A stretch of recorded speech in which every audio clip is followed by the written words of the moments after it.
bacaan pertama kita melihat Paulus yang dipenjarakan karena perbuatannya itu. Dia sudah menaik banding kepada Kaisar, tapi merasa bahwa dia tidak bisa bersalah dan mohon kepada Tuhan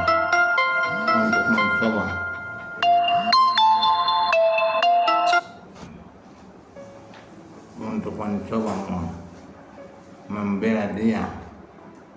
Tapi Paulus tidak mundur, dia akan terus maju karena dia mau bersaksi tentang Tuhan Yesus. Kita lihat Paulus dalam penjara sekalipun tetap mengatakan Injil Tuhan. Dia tidak mundur, dia tidak takut, dia maju terus. Dia seorang pewarta, seorang pelayan Tuhan, dan karena itu dia bersaksi tentang Tuhan Yesus selalu di mana saja berada. Kapan saja dia mau bersaksi, tentang Tuhan Yesus kepada umat yang mendengarnya. Itu berarti dia betul-betul seorang pelayan Tuhan yang sejati, mempunyai semangat yang gigih, tidak mau mundur dari kebenaran tentang firman Tuhan. Itu harus menjadi suatu contoh bagi kita semua dalam mengikuti Tuhan Yesus. Kita tidak boleh dihambat oleh segala sesuatu, tapi tetap maju terus untuk menangkan Tuhan dalam kehidupan kita. Dalam Injil kita membaca tentang kesaksian tentang Yohanes.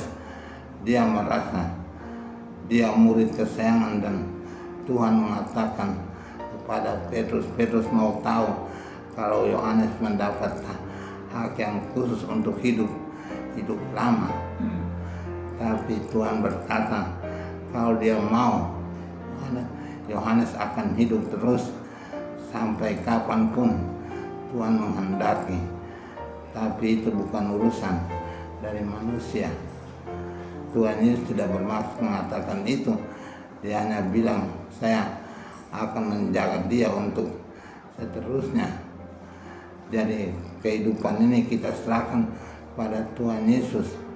Nanti Tuhan Yesus yang atur kapan kita hidup, kapan kita meninggal. Itu urusan Tuhan Yesus, urusan Tuhan dalam segala kehidupan kita. Kita sekarang pun sakit penyakit yang kita rasakan, seperti saya sekarang ini, banyak orang berdoa untuk mohon kesembuhan, tapi Tuhan mempunyai hak untuk menyembuhkan atau membiarkan masih terjadi sampai sekarang ini.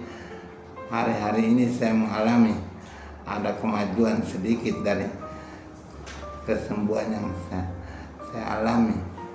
Mudah-mudahan 1-2 waktu lagi saya bisa berjalan untuk mulai mengatakan firman Tuhan di tengah-tengah umat yang masih mau saya layani. Benar-benar Tuhan berkuasa atas kehidupan kita. Saya dengar hari-hari ini orang-orang juga meninggal, macam-macam orang, yang tua dan yang muda, tidak terkecuali. Saya tadi pagi dengar istri dari Riko yang dokter baru saya disedot dari paru-parunya cairan, padahal itu dokter. Saya sangat sedih. Tadi pagi saya bangun, saya baca SMS dari mertuanya.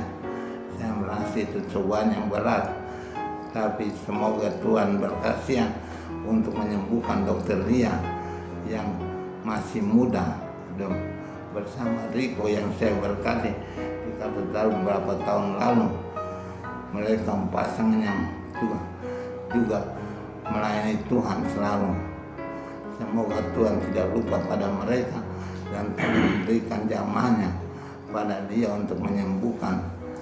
Dia yang masih muda ini masih bisa bertahan dalam kehidupan ini.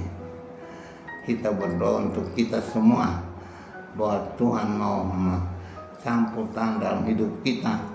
Tuhan tidak lepas kita berserah pada Tuhan, dan Tuhan akan menjamah kita dalam kesulitan kita maupun sakit penyakit kita. Tadi saya dengar banyak kesaksian dari Lili. Itu juga merupakan kesaksian yang luar biasa.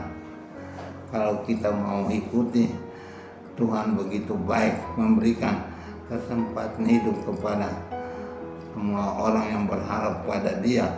Tuhan itu memberikan kemungkinan untuk maju terus dalam hidup, walaupun banyak cobaan tapi tetap maju terus.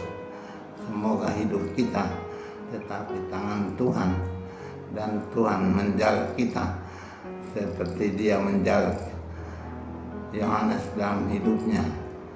Tuhan memberkati kita semua. Amin.